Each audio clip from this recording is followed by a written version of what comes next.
Okay, we're recording. Great, excellent. All right, good morning, everyone.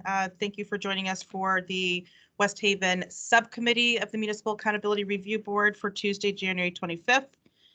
We have a rather robust agenda today, so I'm going to call our meeting to order, and we do not have any opening remarks. Our efforts today will focus on audit updates, policy procedures, and internal control, corrective action measures and plans, as well as an update on the ARPA plan. So we will go ahead and get started. Next up will be the approval of the minutes for January 25th, 2022. Is there a motion, please? So moved, Tom Hamilton. Thanks, Tom. Second. That was Great. Stephen. Thank you, Stephen. I'll take a second. Okay. Got it. Great. It's been moved and seconded. Are there any edits to the meeting minutes? And I see that Mr. Bob White has joined us as well. All right. Seeing none, all in favor, say aye. Aye. Aye. And any opposed? Great, none. Okay. So our minutes are approved. All right, we're going to move right on to the city credit card policies and procedures, which is our third item on the agenda. As many of you know, in the past week, there was a recent council meeting where discussions concerning the city's credit card usage policy did come up with respect to recent communications from the chief of staff and ensuring that receipts are received. During that council meeting, however, it did come to our attention that there were some concerns pertaining to the lack of policy and procedure, or the robustness, if you will, of a policy and procedure, as well as how the city is currently utilizing this credit card in a way that we want to ensure we are preventing fraud, misuse, or those sorts of actions. With that said, I want everyone to be aware publicly on our MARB board, because of those concerns and in light of the significant work we're doing with West Haven on policies and procedures and audits are underway. I did direct Ms. Kennison to reach out to Mayor Rossi to request that that credit card be shut down until we can address the policy for the immediate term. And then obviously, as we move into our corrective action plans, there are discussions pertaining to implementing a P card policy. So for today, we're going to ask Mayor Rossi and her team to please present the policy that is currently in place, and we'll have an opportunity to give feedback thereafter and talk about next steps. So Mayor Rossi, turning it over to you, please. Okay, there you go. You're live. No, I don't unmute here then. I just talk here? Yep. Okay. All right. Good morning, everyone. Can everyone hear me okay? We can, yes, thank you. So I actually have my executive assistant, Louis Esposito, here with me, and he can go over it more in depth. But I did send our written policies and procedures to everyone last week. And again, if there's anything more you want us to do, I do want to say one thing, though, that was mentioned that I think sounded the alarm, if you will, and that it made it sound like everybody has this credit card number written on a piece of paper and they can charge at will. And I'll have Mr. Esposito go further into that, but that's not the way that it works. People are not writing it down on different papers and this and that, and because that would be a problem, a big problem. So I'm going to have him go through. I'm going to change seats with him because I have so many seats, but I'm going to be sitting like right over here. You want, it won't go any further. I can turn it like that. How's that? Is that Good morning, everyone. Good morning. Lou Esposito, the mayor of the district, assistant to the staff. I've been managing this credit card since we've taken office back in 2017. We've put a lot of measures in place. We've had other credit cards out there, and the credit card that we have had has been the only credit card. Mr. Esposito, could you please speak up a little bit? I can't really hear you. I apologize. How's that? Since we took office in 2017, there were other credit cards out there which are no longer in use. There's only one credit card for the entire city, which goes through me. So anyone who wants to purchase anything must contact me and let me know what the charges are for, and then I will either tell them, okay, go forward with it, and then we charge that particular line item, whether on their budget, whichever department is requesting use of the credit card. We've had problems in getting receipts. That's what generated that last email we were spending too much time chasing down receipts where people would forget to turn them in, or they were late getting them from the vendor. So we created a form now that they have to fill out the form, you know, who they're purchasing from, what line item the expenditure is coming out of, and what is, you know, what the approximate use is going to be. And we just put that form in place the past month or two. But prior to that, everyone was calling me, but the problem was they were not turning in the receipts in a timely fashion. And that made more work for me and for the finance department, because I had to track down every receipt after that. Sometimes it would take me many hours between myself and the finance department. But all the receipts were always turned in eventually, but I didn't like the fact that I was waiting sometime for weeks for them.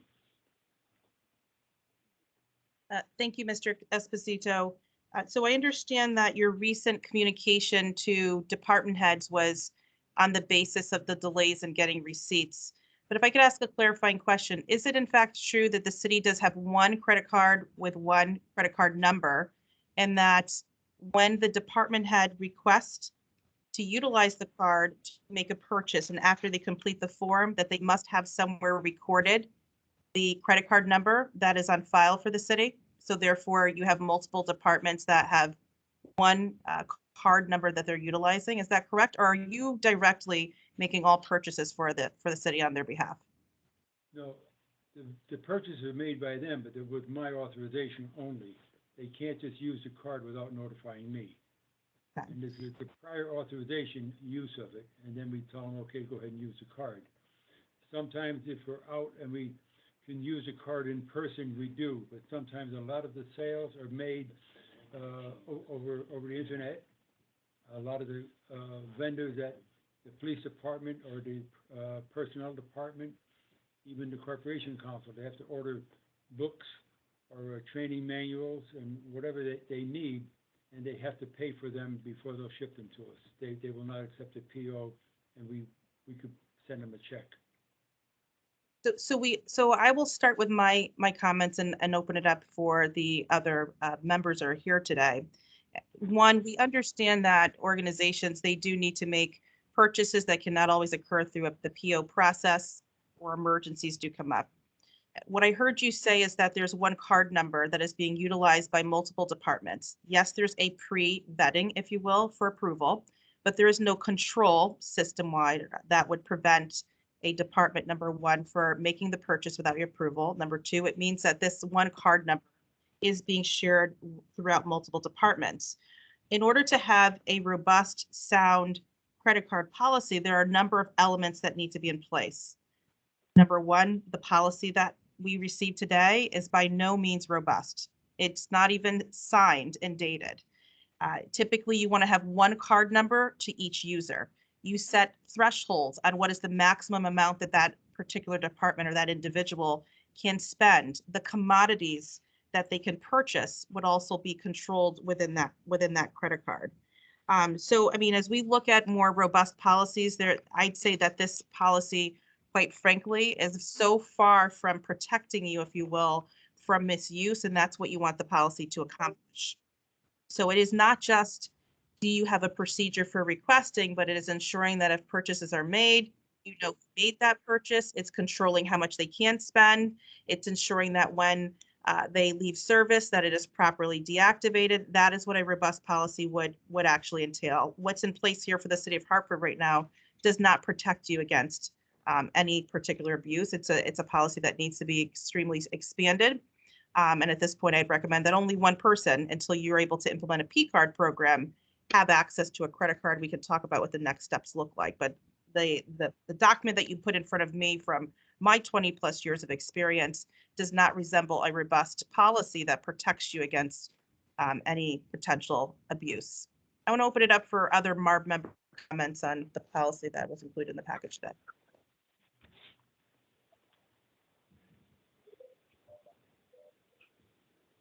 Madam Chair, Steve Felsigner. Yes, sir.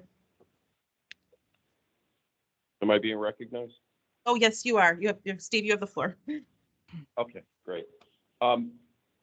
Again, just, and I know these are all I know the intentions are great, but it just seems to me that each month we come back to the same table and we find a new event taking place. This month it's the credit cards.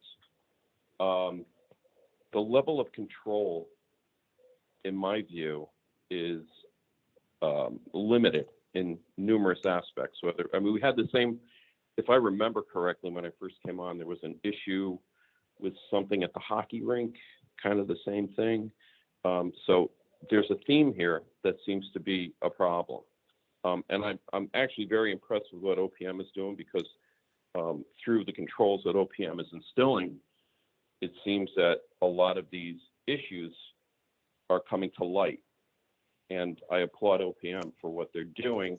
And it just seems to me that as a board member and meeting just once a month, though I know OPM is actively participating with West Haven, I really think at some point this board needs to take a good, honest look at the level that we are participating in trying to represent the people of the state of Connecticut, who continue to afford West Haven the ability to draw money. I think at some point we're going to have to increase our level of participation.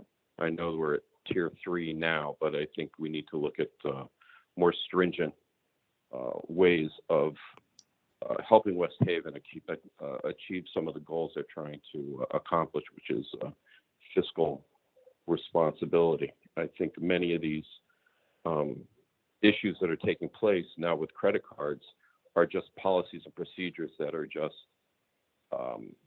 not getting straightened out fast enough in my eyes. So that's my view. Christine?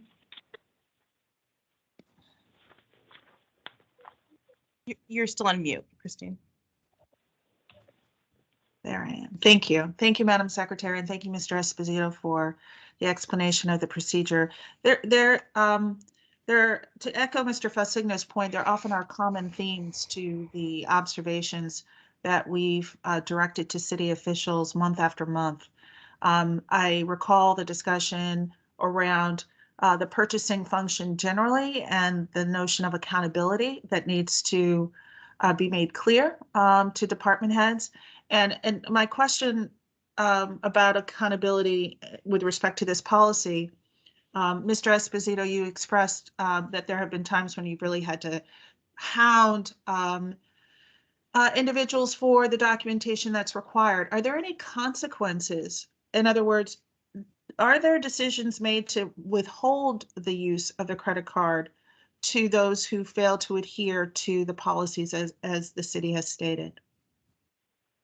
Yes, as was stated in my last email to them, it was going to be the final warning to them.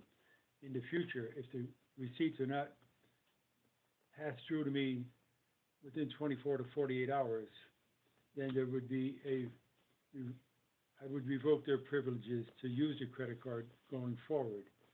Okay. In my 4+ years of handling the credit card, I do want to say one thing. There has not been one instance of fraud on our part of the credit card. Every charge that's been made has been made by a city department for a city function. There's been no personal use of the credit card by anyone. There's been no fraudulent use by anyone within the city, to my knowledge, of using the credit card. There's always a possibility of outside vendors being a little unscrupulous and taking our number and then charging something off on it and trying to get by with it. We've caught that by the fact that we monitor the card every month. We look at the charges and we justify what charges went to whom. We find any charges that are not sustainable or able to justify, then I would notify the credit card company, which I have in the past, and the card was canceled because it was fraudulent use from the opposite end, not from our end at the city, but by a vendor who wanted to take advantage of a city credit card. But I got to reiterate, and there was some mention by Mr. Falcone about something at the hockey rink. That would not be the city credit card anyway. That would be the Board of Ed credit card. Okay, thank you. And I just want to just underscore and echo my support for Secretary McCaw's comments about the necessity to really just get up to best practices, to ensure that the city's expenditures are in line with just commonly accepted governmental practice. I don't disagree with what Mr. Falsigno has described as the need for greater MARB involvement, but I, for one, I think the reason why MARB exists and why this heightened oversight is in place is so that the city can get its fiscal house in order and return to independence. I mean, that to me is the goal. I don't think that MARB oversight ad infinitum is the solution here. And so I think that I know many will join me in very much looking forward to the results of the audit, which in addition to, shedding light on specific concerns that are within the accountant's review, that there will be some articulation of general standards and a path forward for the city to tighten its financial affairs. And so I look forward to the update that will be coming in the meeting, but yeah, there are kind of accepted best practices, and the city should look to implementing those as soon as possible. Thank you, Madam Secretary. Thank you, Christine. And if I could, I'm pleased to hear that you have not had any issues of abuse, but if the system does not protect against that, that is the issue. The policy, the procedure, and the use of the system are to prevent against that. And if you have directors that have written down this credit card number, and that's how they make purchases after you sign off through this form, and if you tell them no, there's nothing stopping them. A P card program would have a unique identifiable number for Jane Doe, and you'd be able to go in and deactivate. Those are the types of protections that you want to have. And so I do concur with Ms. Shaw that we need to take this from an antiquated system to the modern day best practices for managing purchasing to protect the city so that there could not be, and we could eliminate risk of abuse. Kim Kennison. Yes, Secretary. A couple other things that are missing from this policies and procedures is there is no list as far as what is allowable expenses within a credit card, what is not allowable expenses. And I think that that is quite important when you're dealing with controls, as well as proper sign off of individuals. When you use such a credit card, that you have a responsibility to adhere to those rules and regulations, policies and procedures of the city. And you don't have any of that type of control put in place here with your process. I will say that the one thing that is a red flag to me is to hear that this policy was just written down about a month or two ago, which meant that we didn't have anything in place prior to that.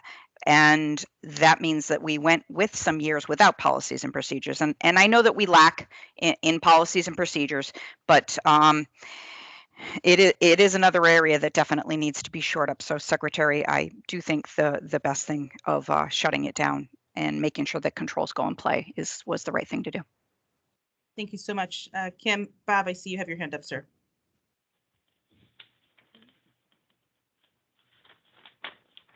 Yeah.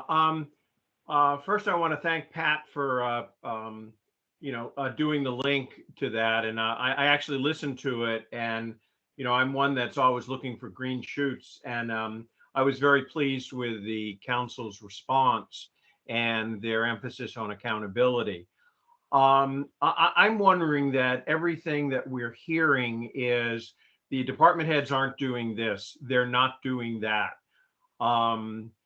And I do know, and I hope this is still true, that the Cone Resnick is looking not only at what happened with Mr. DeMassa, but also whether there's anything else going on with different departments, because we've heard about pushback.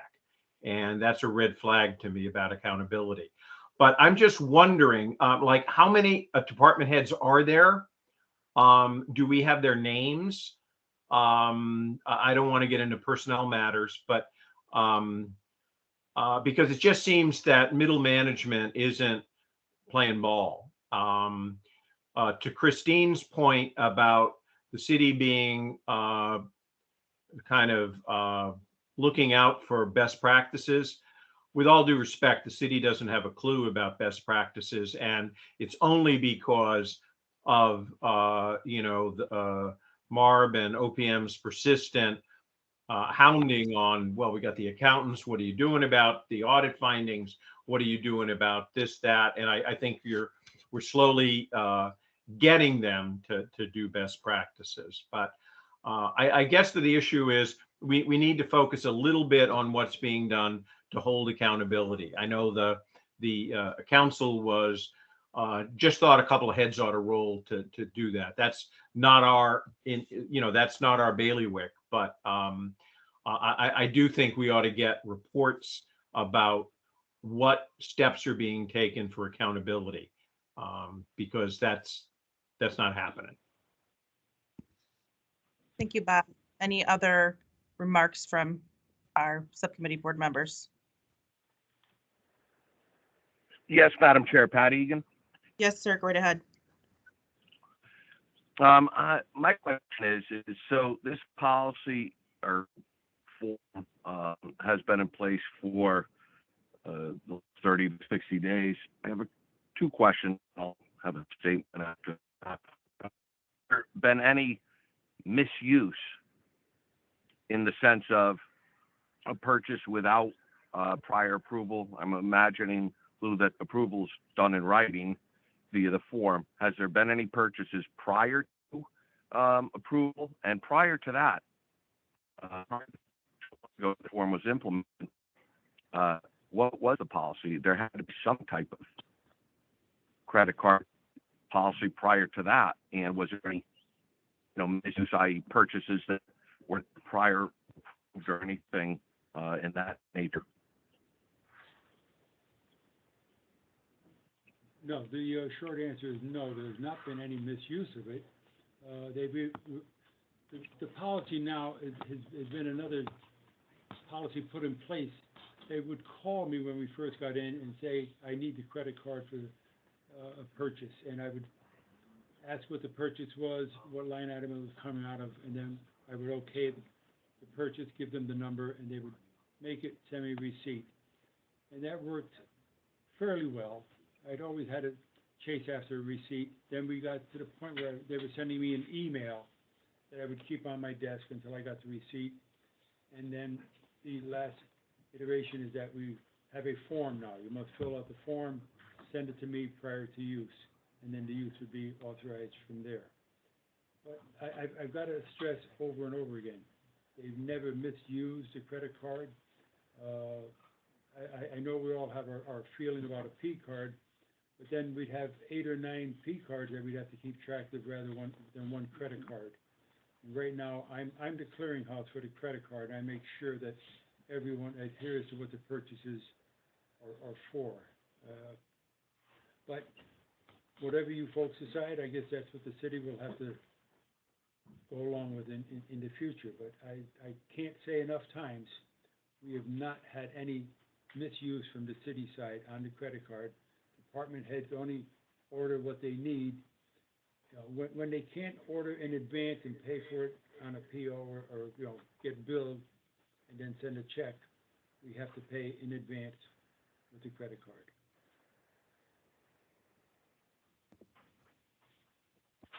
Pat? Yeah.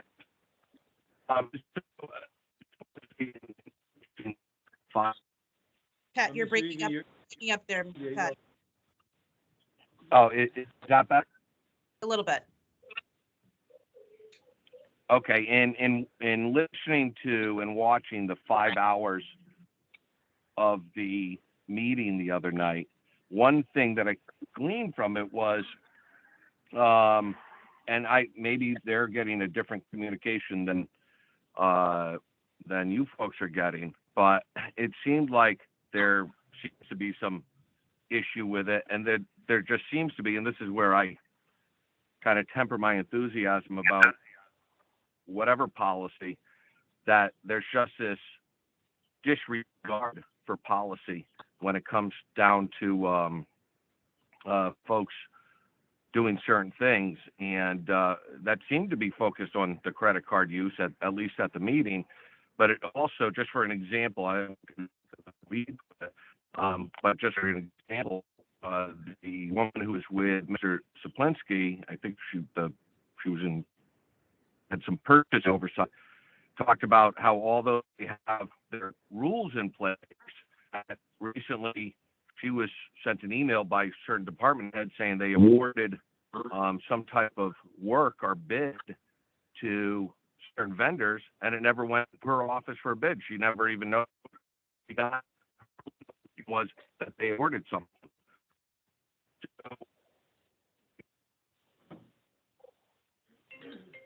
We're losing you a bit there, Pat. What's that?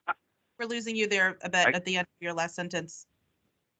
Oh, I said, I guess my continued concern is because we've seen it time again, is what they said, and they said it pretty clearly, is the policies don't get abided by, and there is no intervention with the department heads as far as any discipline, removal, anything, when these policies are just disregarded. And that was made pretty clear at that meeting, unless I was not listening at all.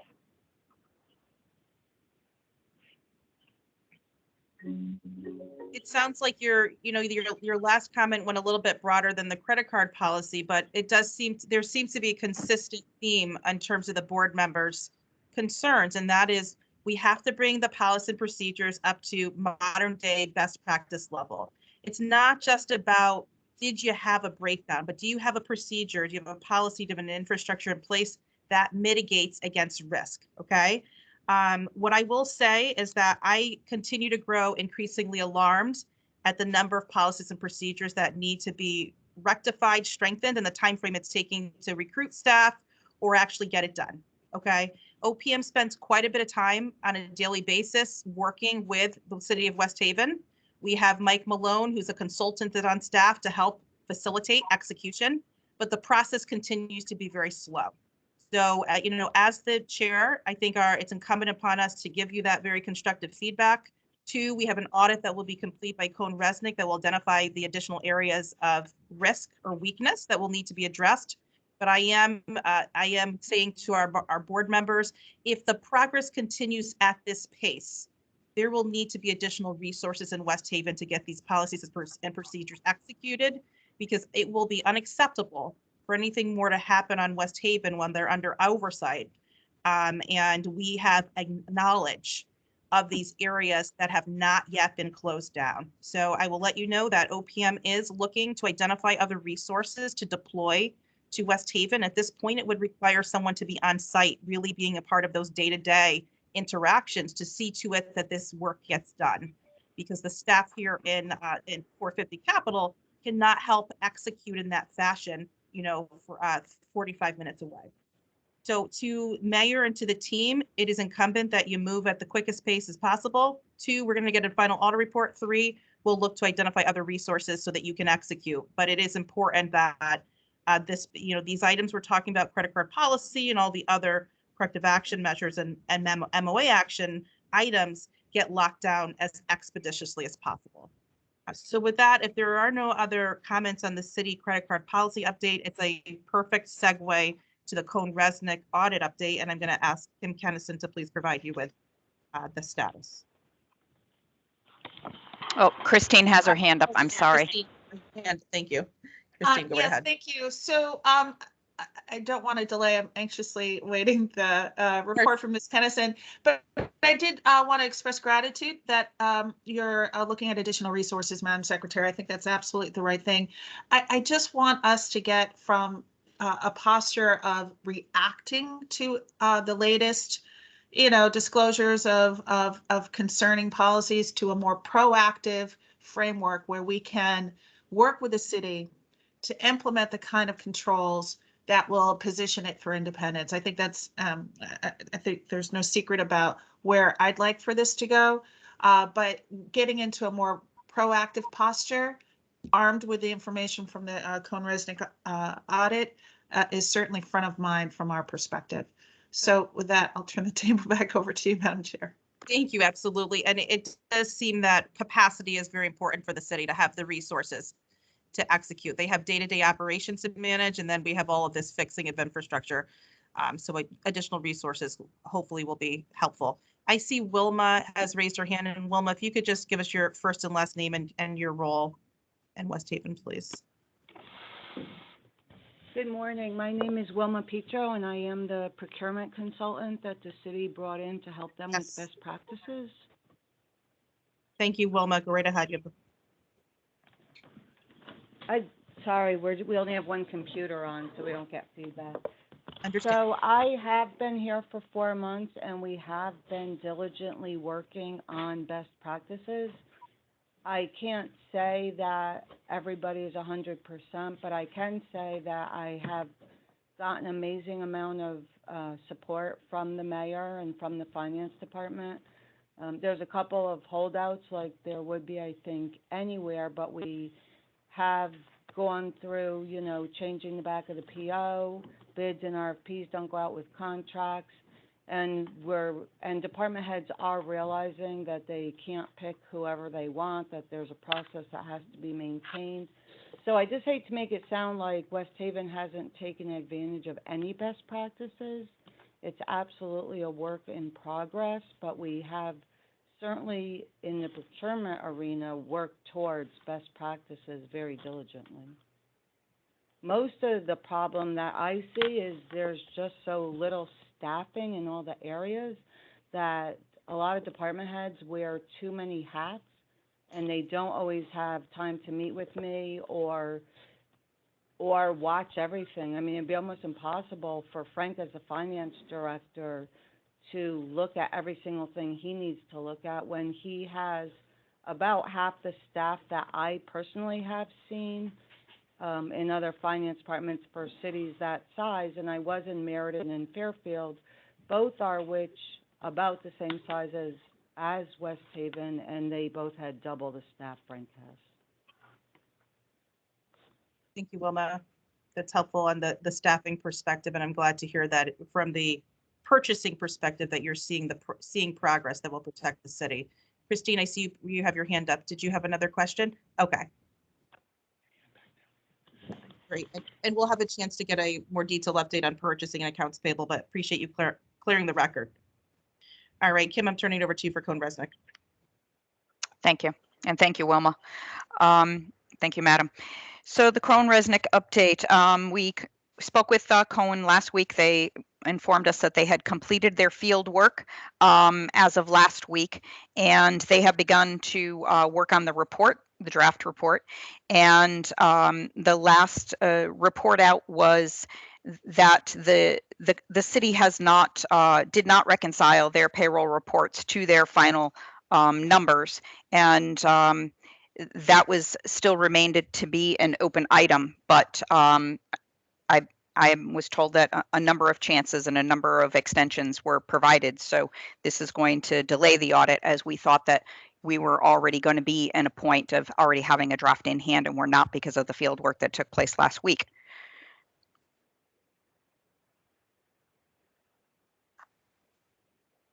But it does leave payroll and the reconciliation that is left open. So that was not resolved. Secretary. Okay, so thank you so much, Kim. The time frame that it's taking for Cone Resnick to get their documents to complete field work is causing delays in the production of this report. So Mayor and Frank, the payroll data that was provided was not reconciled. It was a massive data dump. You need to reconcile, take the payroll detail and reconcile that back to the actual expenditures that were reported for the municipal CRF so that we can avoid that being classified as not eligible. I'd request that get done as soon as possible. You've missed the deadline, but if we can lock that down in the next day, that would be very, very much appreciated. Anything else for taking?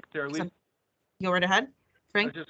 I was just going to say, Matt, this is Frank, that yes. The data that was provided was what they had requested, an extract of the payroll registers.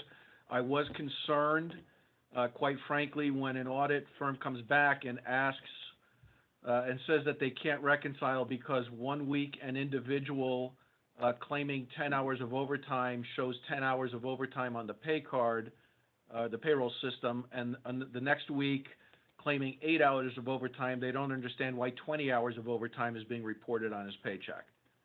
I mean, we can go through there, and I can go again and show that, you know, I would be more concerned if 10 hours was being claimed, but only 4 hours was being reported. Well, we need to have an offline discussion. As of this point, Cone reports that they do not have a fully reconciled payroll detail. So there obviously is an open item here. I'd like to prevent this, the conclusion being that you haven't given the backup to support expenditures. So the extent to which we can resolve any miscommunication would be most beneficial to you and to the city. I will contact Ms. Kennison this afternoon. Thank you so much. Kim, anything else on the Cone Resnick audit? Obviously, as they've completed field work, they're wrapping that up. We're probably looking at a report about 30 days 30 out. days. Mhm. Correct. Question for Kim?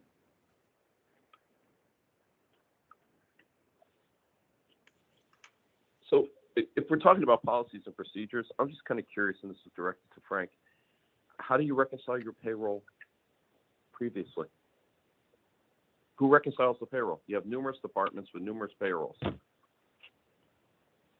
do you reconcile them there? I'm sorry, I'm missing the question. So the question is right? The individual department reconciles their payroll, right? So someone has to reconcile their payroll.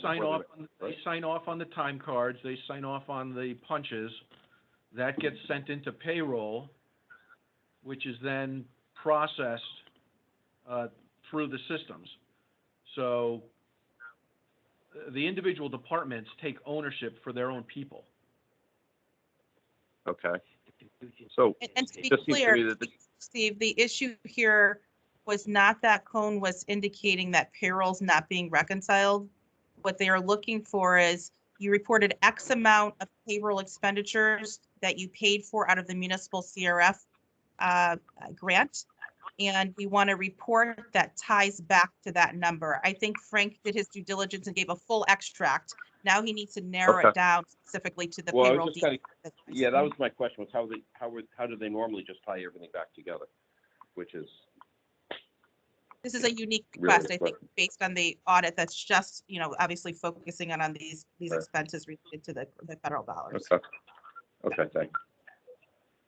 Other questions for Kim on the Cone Resnick update? So we're about 30 days out approximately before report, assuming they get the final documentation needed from West Haven today. All right, so we're going to turn to the Board of Education fiscal 2023 recommended budget. The schools are on break. We look to have a full report from the Board of Education in March, but Julian is going to give us a preliminary update. Julian? Yes, very briefly. The Board of Ed did adopt a budget on January 18th, which would then go to the city to be incorporated into the mayor's recommended budget. The request, as you see in the very brief summary that was provided, the request from the general fund is level funding. So that has not changed in several years. It remains at $89.96 million. Which has been the request and the appropriation out of the general fund for education going back at least to 2019 and not much different from even a couple of years prior to that.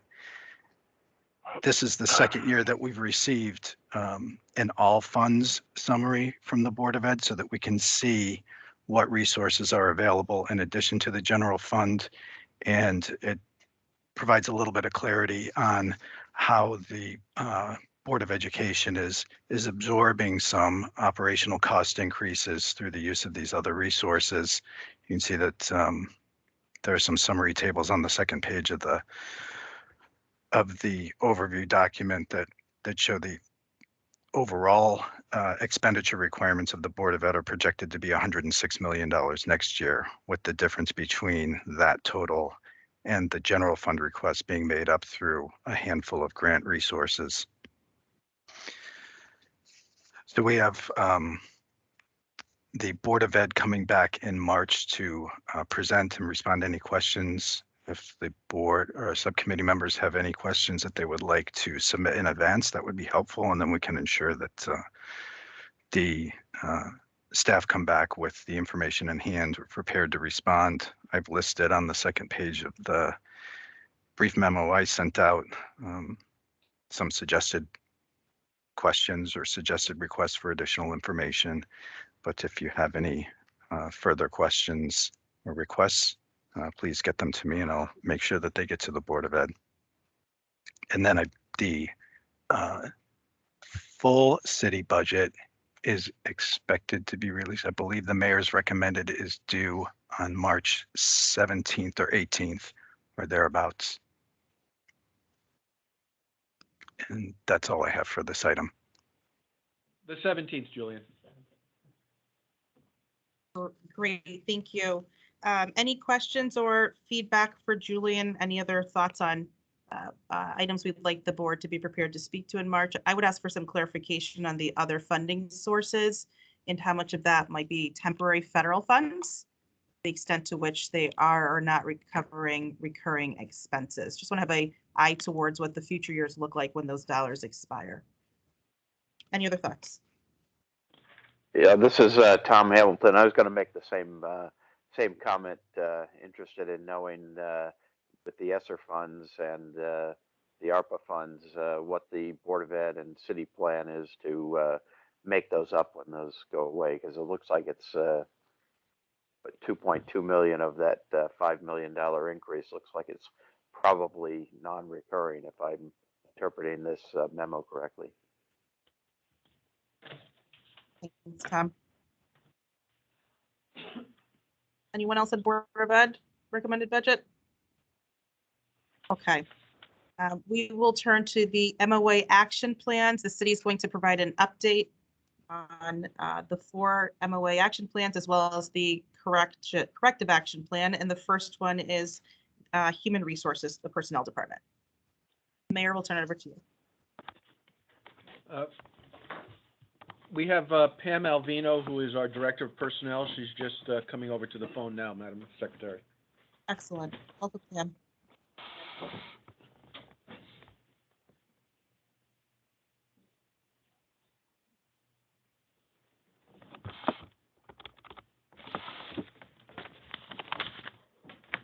Good morning.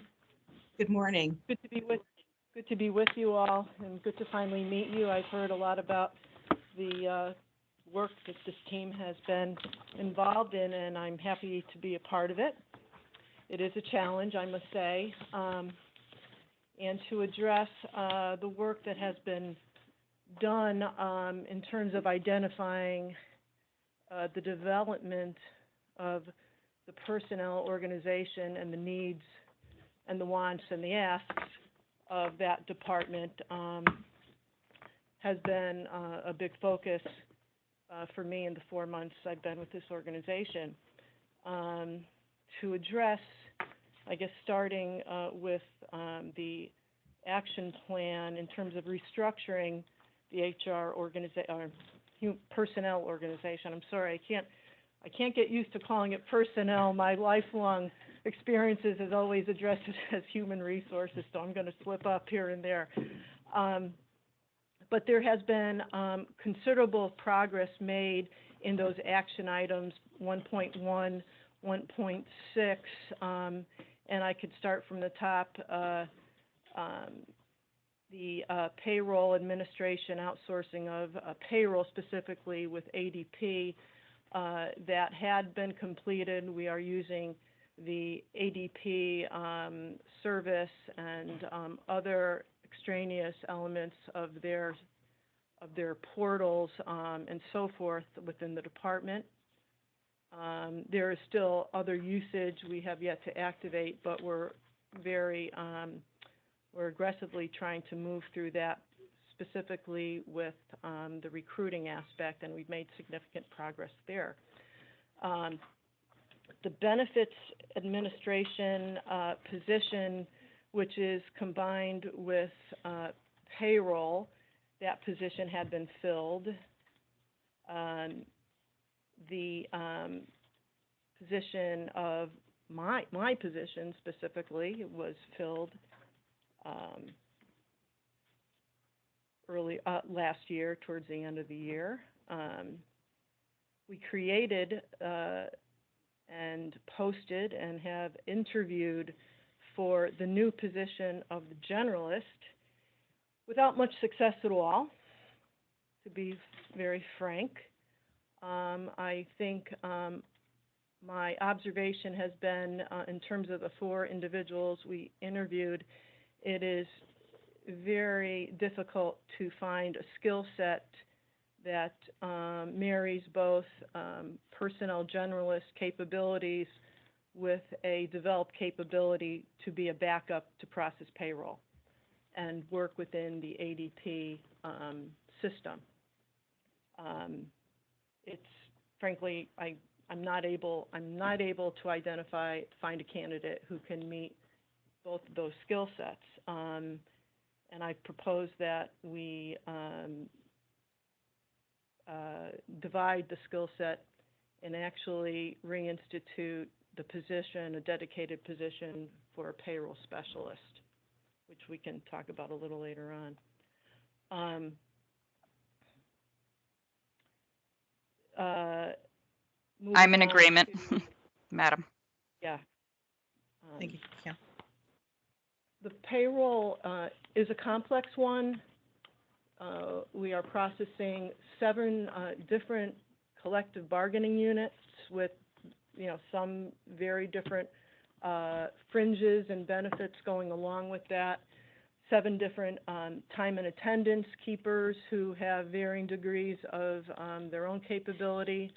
So there is correction that the benefits payroll person needs to do on a regular basis. So intensive is the word for it. It's a time-intensive process and leaves the individual with very little time to even devote for that benefits administration component of her job description. So that is been my observation, and I think it's not an exaggerated one.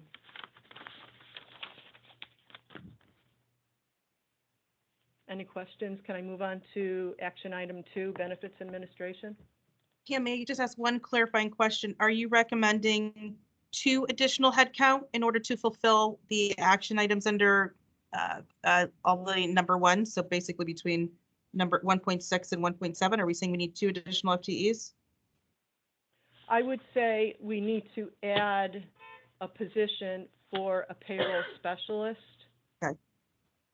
And we would keep the incumbent in, that position, the incumbent who holds a position of benefits administration to be focused on benefits administration and as serve as a backup. Okay. For, the full-time benefits, payroll specialist.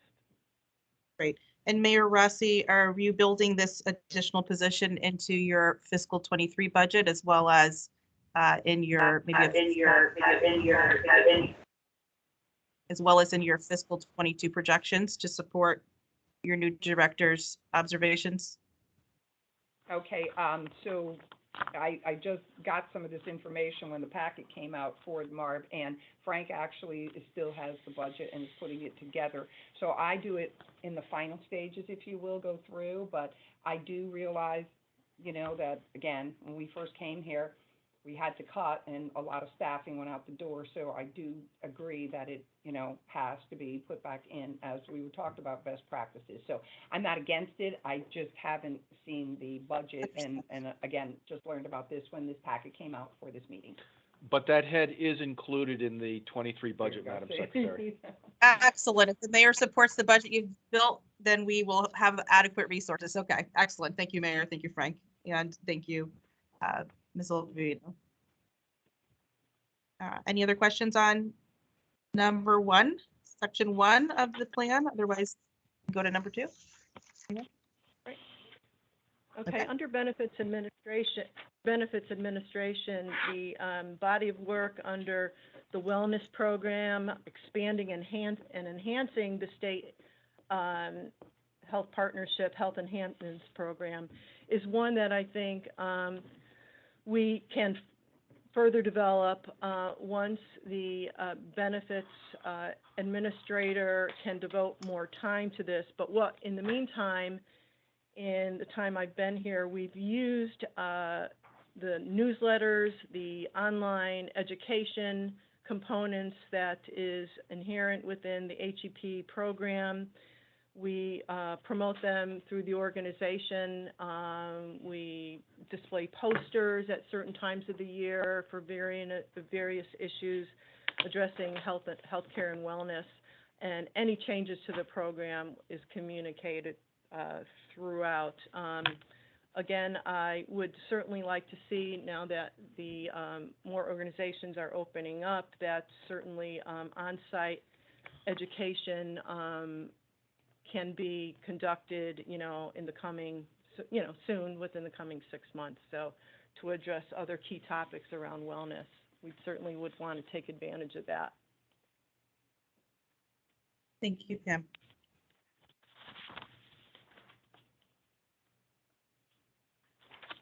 Any other, I'll move on to the next area, 3.1. And this section actually addresses the audit remarks and recommendations from HRCG that was conducted before I joined the organization. And there had been progress made. I have, for myself,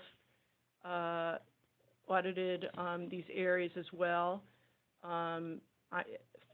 beginning with the I-9 forms, which were inappropriately filed within personnel files, have been separated, and they are within their own repository binders and are under, secure location. The personnel files themselves, frankly, I don't know where they existed, but apparently they weren't secured as they should have been. They are now secured under lock and key in a separate office under my scrutiny as well.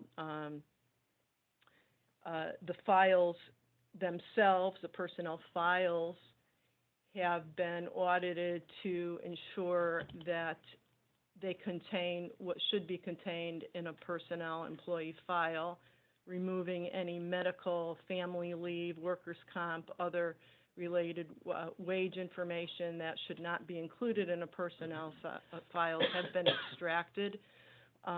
For instance, as an example, I maintain the FML files. I have them in my office separately, and I feel quite confident that the files contain what they legally should contain. I'll move on to enhancing recruitment efforts, and I saw, certainly with having to have that Workforce Now ADP recruiting portal, there was, this low-hanging fruit and utilization that could be made from having that portal, and moved on to ensuring that it's used as we could use it with the staffing that we have. And that is that to link ADP recruitment with Indeed, the linkage is secured. The linkage with our website, City of West Haven website, in terms of posting jobs directly through ADP, direct linkage to our website, direct linkage to ADP. So it is a one-stop shop, and it saves on a whole lot of time. So that is in place. Additionally, working with department heads and their staffing needs, there has been more advertising done in terms of attracting the qualified candidates for our openings that we have, using CCM, using association websites as well. So we have that direct linkage as well, and could do that more efficiently now that we have the ADP workforce portal, a recruiting portal in place. I think I could also talk about how in utilizing that recruiting portal, we've customized what they call knockout questions or elimination questions for each position as applicants apply for these openings, that they are required to go and answer these specific questions so we can weed out the non-qualified applicants without having to go through hundreds of resumes.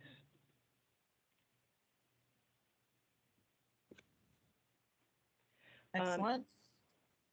Good. Updating hire and offer letters. Much of that, when I came on board, had been accomplished, other than just tweaking some verbiage in letters and I guess using my own style, and I'm still working on that as well. But I can confidently say that we are in compliance in what should be included in an offer letter and provide the adequate information for a candidate to assess an offer. They'll have the policies and procedures. They'll have a copy of one of 7 collective bargaining union agreements and so forth, and the disclosures are intact and included as well.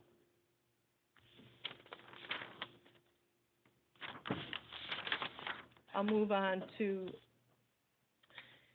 exit interviews. I have a template that I put together for an exit interview, and whenever possible, as long as the employee gave some notice, I reach out to exiting employees and schedule a discussion with them and ask them, it's not, if they would voluntarily like to participate in a questionnaire. So far, 1 or 2 of them have just basically volunteered to say that they would just like to restrict it to I'm leaving because of salary. And those were the 2 exit interviews I've conducted so far. It's been a salary decision, and they would like to refrain from commenting on any other aspects of their employment with the city.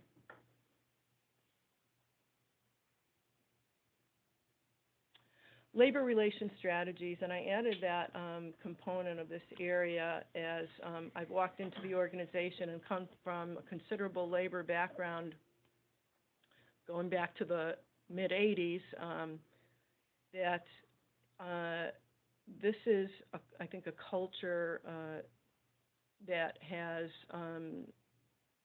developed where there is a weakening, I think, of management rights across the bargaining unit. There's been a lot of history with past practices and memorandums of agreement to resolve issues. And it has been very much developed in the city of West Haven. And because of this, I think it's takes a bit more time to reinforce contracts, management rights, because of that weakening. I have spent a considerable portion of my time in grievance activity, labor charges, mediation meetings, and I put this component in there because of the fact that there is a very strong issue of, I think, a need to reinforce management rights. And we have some negotiations coming up in the next year, and I hope to be able to work on that internally and externally with our Labor Council.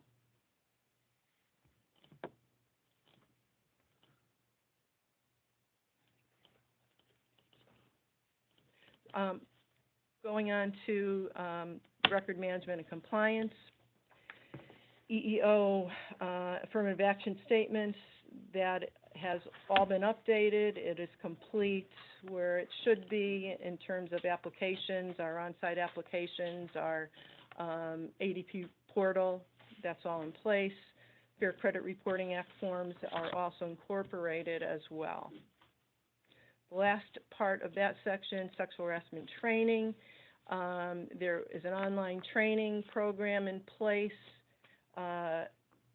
We have collected and we continue to audit the certificates that employees have provided. I think there's some missing certificates that we need to run down, but new hires are made aware in their offer letter that this is a requirement to complete within the first couple of months of their hire. Okay, moving on to Part B, Strategic Operations Plan. I think I frankly already addressed the expansion of the recruiting portal and Maps in Force.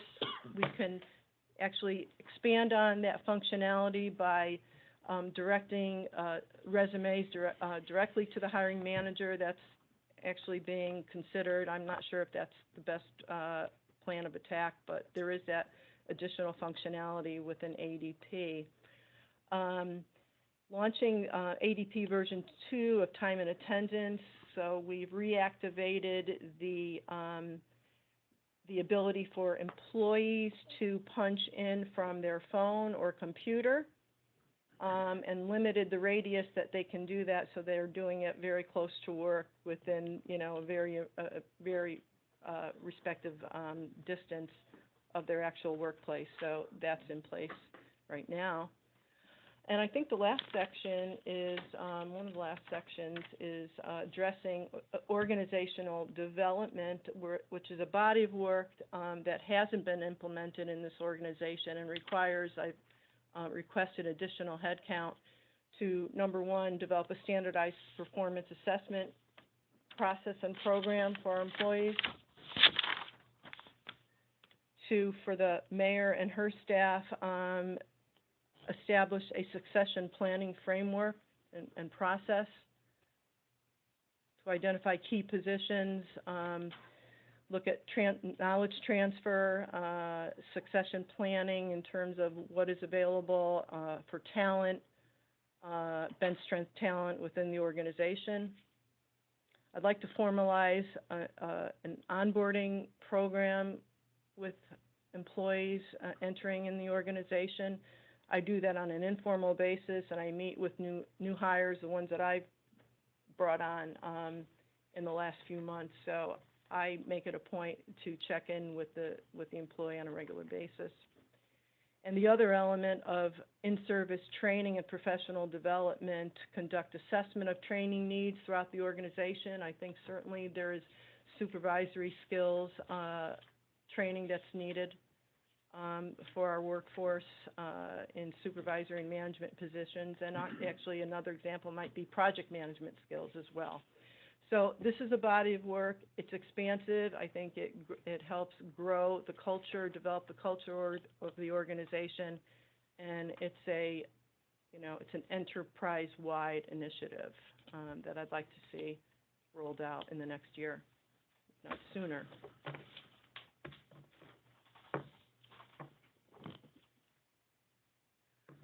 Goals and objectives for my department. This is something in process. There is little to no in-department procedures that are documented. And we need to do that. I need to work on that, and that's something I'll work on over the next few months. Along with that is really to update our personnel policies and procedures that every employee receives within a handbook, and just to do an audit and review of that document would be something I'd be working on in the next few months.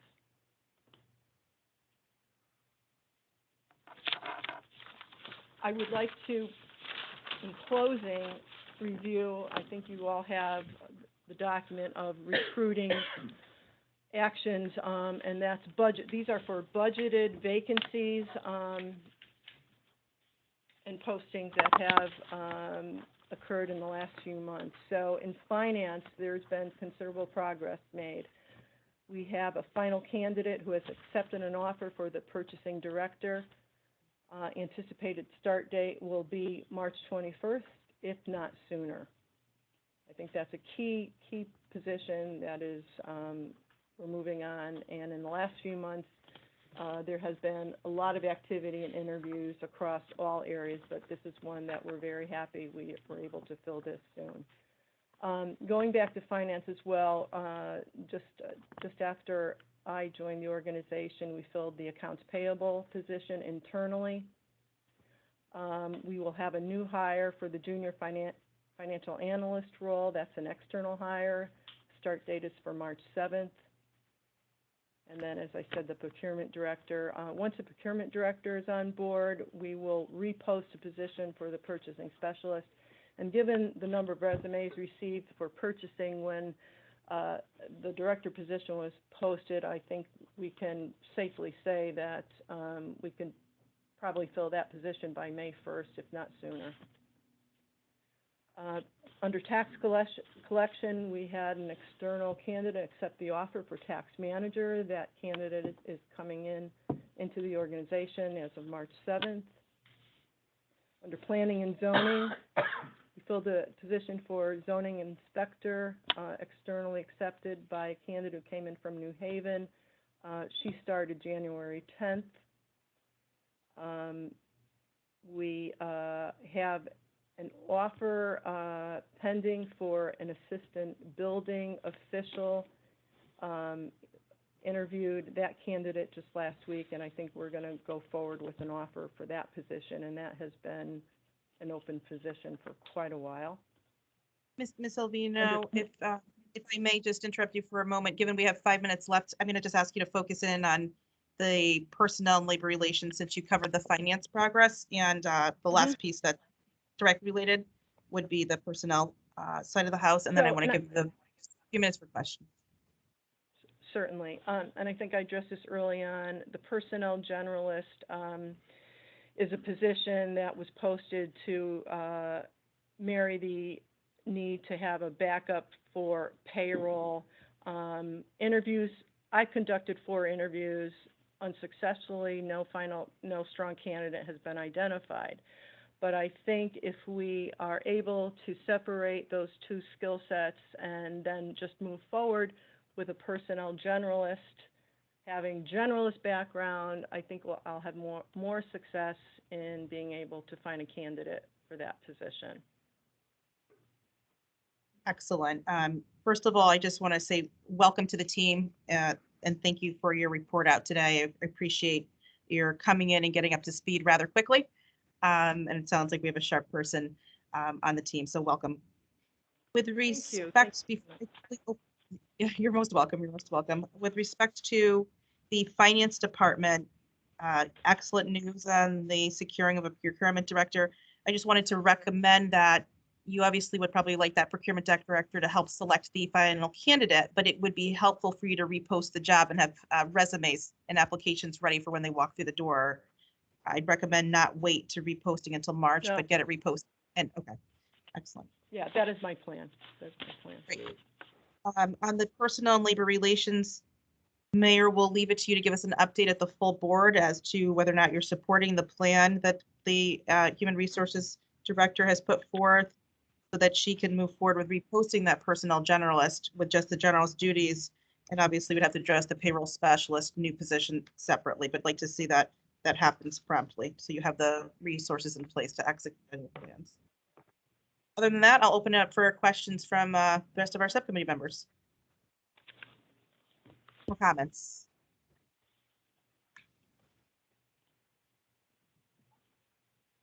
Is that you, Kim? Yeah, I'd like to definitely. I just wanted to make sure the MARB members didn't have one before me.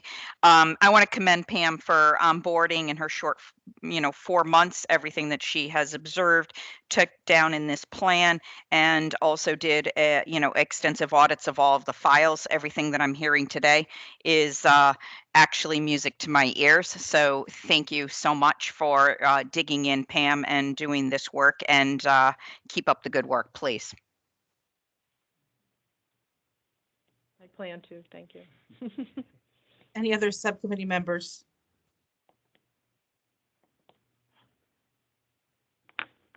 Okay. Well, with that, we have reached our stopping point for today. We do have a number of other updates that will continue at our full board meeting and also in our next subcommittee meeting for MARB. If there are any specific questions that members have, you can always follow up directly through Julian. So with that, any questions, Christine? So I joined the meeting a few minutes late, and I believe it was after the minutes were approved. If I were present at the time, I would have voted to accept the minutes that were accurate. Thank you. Okay, thank you, Ms. We'll correct that for the record. Very good. Is there any other discussion or other business that anyone wants to raise before we do a quick motion to adjourn? Okay, well, I want to thank everyone for our continued work with West Haven. We have some follow-up work to do on the credit card policy, as well as ensuring we have the final documents needed for Cone Resnick, but I'm very thankful for the human resources and staffing plan update. We're going to continue to push forward, and our goal here again is to get you to strength. You've made progress from a balancing of your budget and your books perspective. Now we need that infrastructure to be resilient and strong. So we look forward to that continued work. And with that, I will gladly accept the motion to adjourn. So moved. Second. Second. Excellent. All right. I know we're all in favor. See it by the smiles on your faces. Take care, everyone, and see you soon. Take care. Bye-bye. Thank you all. Bye. Bye. But